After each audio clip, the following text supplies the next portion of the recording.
NB 4D, mata kuliah Bisnis Maritim. Saya Talita NRP 118. Saya Ferry Dwi Andini NRP 121. Saya Yasmin dengan NRP 123. Saya Vivin dengan NRP terakhir 122. Di sini kita mau jelasin mengenai pengembangan ide bisnis Pelabuhan Kuanyar Barat sebagai pusat ekonomi pesisir.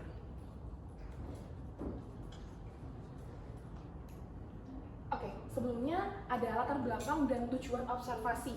Mengapa nih kita mengambil Pelabuhan Kuanyar Barat sebagai tempat yang kita jadikan observasi? Indonesia sebagai negara maritim memiliki ribuan pelabuhan nelayan tradisional yang tersebar di seluruh kepulauan, termasuk di wilayah Selat Madura. Pelabuhan-pelabuhan ini menjadi tulang punggung ekonomi masyarakat pesisir karena luput dari perhatian dalam hal pengelolaan lingkungan dan pengembangan bisnis yang berkelanjutan. Observasi lapangan dilakukan di Pelabuhan Kuanyar Barat, Desa Kuanyar Barat, Kecamatan Kuanyar, Kabupaten Bangkalan, di Madura, yang berlokasi di perairan Selat Madura pada koordinat 7 derajat 11.45 lintang selatan, 112 derajat 48.30 bujur timur. Kegiatan ini merupakan bagian dari pembelajaran kami di mata kuliah Bisnis Maritim yang bertujuan untuk memahami kondisi nyata aktivitas kepelabuhanan di lapangan, bukan sekedar teori. Oke, setelah memahami latar belakang mengenai Pelabuhan Kuanyar Barat yang ada di Bangkalan Madura, selanjutnya ada latar belakang mengapa kami mengambil ide bisnis yang akan kami sampaikan. Yang pertama yaitu ada krisis ikon pelabuhan, sampah menghambat akses jalan nelayan dan menciptakan sanitasi yang buruk bagi warga sekitar dan juga nelayan, menjadikan gaspol sebagai layanan wajib bagi kapal yang bersandar dan warga pesisir sehingga pelabuhan kembali bersih dan efisien secara operasional. Yang kedua ada mitigasi risiko kontaminasi hasil laut. Ikan yang didaratkan di Kuanyar Barat didistribusikan ke pasar-pasar besar. Jika lingkungan pendaratannya penuh dengan sampah, risiko kontaminasi mikroplastik dan bakteri sangat tinggi. Mengelola limbah bukan cuma soal kebersihan, tetapi menjaga nilai jual komoditas dari hasil tangkapan laut di Pelabuhan Kuanyar Barat. Baik, selanjutnya ada di kondisi dan identifikasi lingkungan pelabuhan. Observasi kondisi lingkungan di Pelabuhan Kuanyar Barat menunjukkan permasalahan lingkungan yang cukup serius akibat penumpukan sampah yang serius di area pelabuhan. Sampah didominasi limbah rumah tangga masyarakat sekitar. Dampak nyatanya adalah bau tidak sedap, kerusakan ekosistem mangrove atau pesisir, dan penurunan kualitas estetika pelabuhan yang mengganggu aktivitas nelayan. Lalu urgensinya yaitu jika tidak ditangani, limbah ini akan merusak ekosistem pesisir Selat Madura dan menurunkan kualitas hasil tangkapan nelayan. Selanjutnya ada di temuan di lapangan. Berdasarkan pengamatan di area Pelabuhan Kuanyar, ditemukan kondisi nyata sebagai berikut. Ada 6 poin. Poin yang pertama adalah penumpukan sampah di garis pantai. Sampah rumah tangga dan sampah aktivitas nelayan menumpuk di pinggiran dermaga, terutama saat air surut. Yang poin kedua adalah sistem pembuangan asal buang. Belum ada sistem manajemen sampah yang terorganisir. Warga dan pelaku usaha di pelabuhan cenderung membuang sampah langsung ke air atau membakarnya di area terbuka yang menimbulkan bau dan polusi udara. Yang poin ketiga adalah nilai ekonomis yang terabaikan. Sampah plastik yang sebenarnya memiliki nilai jual dibiarkan berserakan bersama sampah organik sehingga tercemar dan tidak bisa langsung dijual ke pengepul besar. Baik, poin yang selanjutnya adalah aktivitas nelayan masih sepenuhnya tradisional. Nelayan berangkat melaut setelah waktu subuh dan kembali sekitar pukul 10 pagi. Jadwal melaut tidak dilakukan setiap hari, melainkan menyesuaikan keberadaan ikan. Poin selanjutnya adalah sistem distribusi ikan bersifat informal. Hasil tangkapan langsung dibongkar di area pelabuhan dan diserahkan ke pengepul tanpa melalui TPI. Tidak ada proses lelang atau penjualan terbuka sehingga harga sepenuhnya ditentukan oleh pengepul. Poin yang terakhir adalah kondisi lingkungan pelabuhan sangat memprihatinkan. Terdapat penumpukan sampah dalam jumlah besar di area pelabuhan yang mengeluarkan bau tidak sedap. Sampah tersebut sebagian besar berasal dari limbah rumah tangga warga sekitar yang dibuang sembarangan dan tidak ada sistem pengelolaan sampah yang terorganisir di kawasan ini. Ayo. Dari yang ayo. Kata men aja buyung lah. Asli. Dari masalah yang terjadi, kami menemukan keberkaitan. Yang pertama ada pencemaran lingkungan pesisir yang serius. Sampah menumpuk tepat di area di mana ikan segar dibongkar dan diperjualbelikan setiap hari. Kondisi ini tidak hanya mengganggu kenyamanan nelayan dan pengepul, tetapi juga berpotensi merusak ekosistem pesisir Selat Madura dalam jangka panjang, menurunkan kualitas lingkungan dan mengancam kelestarian sumber daya perikanan setempat. Yang kedua, sistem pengelolaan sampah yang tidak terorganisir. Tidak ada pihak yang secara khusus bertanggung jawab mengumpulkan, memilah, dan memproses sampah di kawasan pelabuhan. Padahal sampah yang terdiri dari dua jenis yang memiliki nilai ekonomi. Sampah anorganik berupa plastik yang bisa dijual ke pabrik biji plastik, dan sampah organik berupa sisa ikan dan limbah dapur yang bisa diolah menjadi kompos. Dari masalah tersebut, kita menemukan ide bisnis dan solusi. Ide bisnis kita yaitu Gerakan Arus Sampah Selat atau Gaspol, yaitu pengelolaan objek limbah lokal, yaitu usaha pengelolaan sampah pesisir berbasis komunitas yang beroperasi di sekitar Pelabuhan Kuanyar Barat. Nama ini mencerminkan urgensi untuk segera bertindak membersihkan pesisir Selat Madura sebelum ekosistemnya mengalami kerusakan yang lebih parah, sekaligus menggambarkan semangat kolektif masyarakat lokal dalam mengubah masalah menjadi peluang ekonomi. Solusi yang ditawarkan yaitu pertama, pembersihan dan pengelolaan area bongkar muat secara rutin. Tim Gaspol melakukan pengumpulan sampah setiap hari di area pelabuhan, dermaga, dan pemukiman sekitar sebelum atau sudah aktivitas bongkar muat berlangsung. Yang kedua, sistem pemilahan sampah dua jalur. Setelah dikumpulkan, sampah dipilah menjadi dua kategori, yaitu sampah anorganik seperti botol plastik, kantong kresek, dan kemasan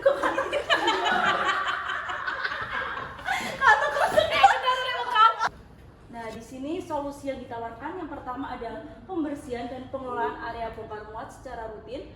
Tim Gaspol melakukan pengumpulan sampah setiap hari di area pelabuhan, dermaga, dan pemukiman sekitar sebelum atau sesudah aktivitas bongkar muat berlangsung.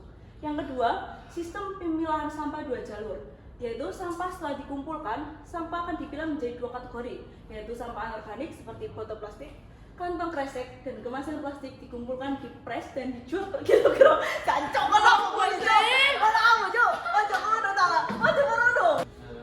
Baik, solusi kedua adalah sistem pemilahan sampah dua jalur.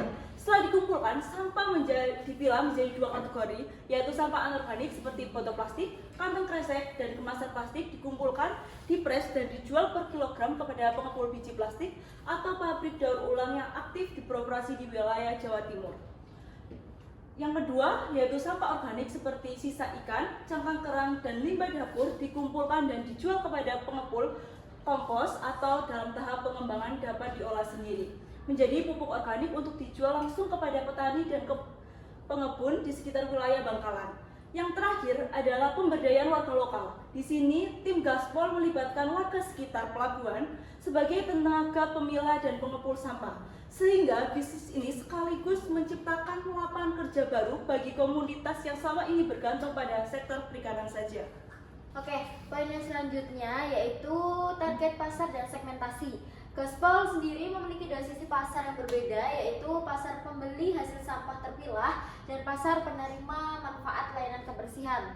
Nah, dari sisi pembeli, target utama adalah pengepul dan pabrik biji plastik daur ulang yang tersebar di seluruh wilayah Surabaya dan Gresik. Kenapa kok dua kota ini? Dikarenakan dua kota industri ini yang terdekat dari Bangkalan yang memiliki permintaan tinggi terhadap bahan baku plastik bekas. Nah, target yang kedua adalah pengepul kompos dan distributor pupuk organik yang membutuhkan pasokan bahan baku organik secara rutin. Target ketiga dalam jangka menengah adalah petani lokal di Bangkalan yang bisa membeli pupuk kompos hasil olahan Gaspol dengan harga lebih terjangkau dibanding pupuk pabrikan. Dari sisi penerima manfaat, segmen utama adalah nelayan dan pengepul ikan di Pelabuhan Kuanyar Barat yang secara langsung merasakan dampak positif berupa lingkungan kerja yang lebih bersih dan nyaman. Segmen berikutnya adalah pemerintah daerah Bangkalan dan Dinas Lingkungan Hidup yang memiliki kepentingan dalam program kebersihan pesisir dan dapat menjadi mitra pendanaan atau program CSR. Segmen terakhir adalah masyarakat luas yang peduli terhadap kebersihan ekosistem Selat Madura yang bisa menjadi pendukung atau donatur program dalam jangka panjang. Selanjutnya yaitu ada kesimpulan dan rekomendasi. Pelabuhan Kuanyar Barat menyimpan potensi bisnis maritim yang nyata di balik permasalahan lingkungannya. Kondisi penumpukan sampah yang selama ini dianggap sebagai beban sesungguhnya dapat diubah menjadi sumber pendapatan yang berkelanjutan apabila dikelola dengan pendekatan bisnis yang tepat. Nah, Gaspol sendiri hadir sebagai jawaban atas dua masalah sekaligus, yaitu lingkungan yang tercemar dan ketiadaan sumber penghasilan alternatif bagi warga sekitar pelabuhan dengan modal awal yang terjangkau, mekanisme operasional yang sederhana, dan pasar yang sudah tersedia. Bisnis ini sangat layak untuk dirintis sebagai usaha skala kecil yang kemudian berkembang secara bertahap. Rekomendasi ke depan, Gaspol sebaiknya mulai dengan membangun kemitraan formal dengan pengepul plastik dan kompos di Surabaya untuk memastikan kepastian pasar sebelum beroperasi penuh. Selanjutnya, perlu dilakukan sosialisasi kepada warga dan nelayan sekitar karena sosialisasi ini untuk terbangunnya kesadaran bersama untuk tidak membuang sampah sembarangan di area pelabuhan. Dalam jangka menengah, Gaspol dapat mengajukan proposal kemitraan kepada Dinas Lingkungan Hidup Bangkalan untuk mendapatkan dukungan program atau pendanaan awal. Dengan langkah-langkah ini, Gaspol tidak hanya menjadi bisnis yang menguntungkan, tetapi juga menjadi gerakan nyata pelestarian ekosistem pesisir Selat Madura. Baik, selanjutnya kita akan menjelaskan tentang BMC dari program kita. Yang pertama ada customer segment, yaitu pelanggan utama kita. Pelanggan kita ada 5, yaitu pabrik biji plastik daur ulang, pengepul dan penjual kompos, petani lokal, pemerintah daerah, dan nelayan. Lalu ada value proposition, yaitu keunikan yang kita tawarkan kepada pelanggan. Yang pertama ada pelabuhan bersih dan bebas bau. Lalu ada pengelolaan sampah terorganisir, plastik diubah jadi bahan baku biji plastik. Selanjutnya ada organik diubah jadi pupuk kompos, lapangan kerja bagi warga sekitar, ekosistem pesisir terjaga, dan citra pelabuhan meningkat. Oke, selanjutnya ada customer relation. Yang pertama ada pendekatan komunitas langsung. Jadi kami akan membuat komunitas dengan Dinas Lingkungan Hidup dan juga pemerintah Kabupaten Bangkalan yang mereka dapat menjadi investor sekaligus inspektor bagi program kerja atau ide bisnis yang kami lakukan. Yang kedua ada kerjasama jangka panjang dengan pengepul, di mana sampah anorganik diolah menjadi biji plastik dan disalurkan kepada pengepul-pengepul. Yang ketiga sosialisasi rutin warga. Nah, ini sangat penting sekali karena ini bersangkutan dengan orang-orang yang ada di lingkungan Pelabuhan Kuanyar Barat. Kemudian ada channel di mana langsung ke pengepul plastik dan juga kompos, seperti yang disampaikan bahwa akan ada 2 tahap, yaitu organik sebagai pupuk kompos dan kemudian anorganik sebagai biji plastik.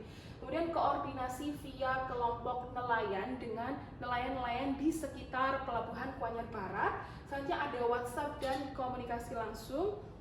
Seperti yang kami sampaikan, ada membuat komunitas dan juga sosialisasi. Itu adalah penerapan dari WhatsApp dan komunikasi langsung. Oke, yang selanjutnya saya akan menjelaskan tentang revenue stream atau sumber pendapatan dari bisnis kita sendiri, yaitu yang pertama dari penjualan sampah plastik per kilogramnya ke pabrik biji plastik. Yang kedua, sumber pendapatan kita dari penjualan sampah organik per kilogram ke pengepul kompos. Dan yang terakhir, potensi subsidi atau hibah program lingkungan daerah. Nah, selanjutnya yaitu ada key research atau sumber daya yang terlibat di bisnis kita, yaitu yang pertama ada tim pemilah sampah, itu sekitar 3 hingga 5 orang. Ini tergantung ya, nanti jika sudah berkembang bisa lebih dari 5 orang. Lalu yang kedua ada gerobak dan karung pemilahan sampah. Yang ketiga ada timbangan dan alat ukur. Dan yang terakhir ada jaringan pengepul daur ulang. Selanjutnya ada key activities atau aktivitas utama yang ada di bisnis kita. Aktivitas yang pertama yaitu pengumpulan sampah di area pelabuhan. Setelah itu pemilahan sampah plastik dari yang organik ataupun anorganik. Nah, setelah itu ada penjualan ke pengepul daur ulang. Setelah itu ada edukasi kepada masyarakat daerah pesisir. Baik, selanjutnya ada key partners, yaitu pihak eksternal yang membantu untuk operasional bisnis kita. Ada nelayan dan warga Kuanyar Barat, pengepul biji plastik di Jawa Timur, pengepul atau pabrik kompos organik, pemerintah desa dan kelurahan, Dinas Lingkungan Hidup Bangkalan, dan yang terakhir komunitas nelayan lokal. Dan yang terakhir ada cost structure atau rincian biaya pengeluaran untuk operasional bisnis. Yang pertama kita alokasikan untuk upah tenaga pemilah sampah, alat operasional atau gerobak, karung, timbangan. Ada yang ketiga transportasi pengiriman ke pengepul, yang terakhir biaya operasional harian. Terima kasih untuk atensinya. Wassalamualaikum warahmatullahi wabarakatuh.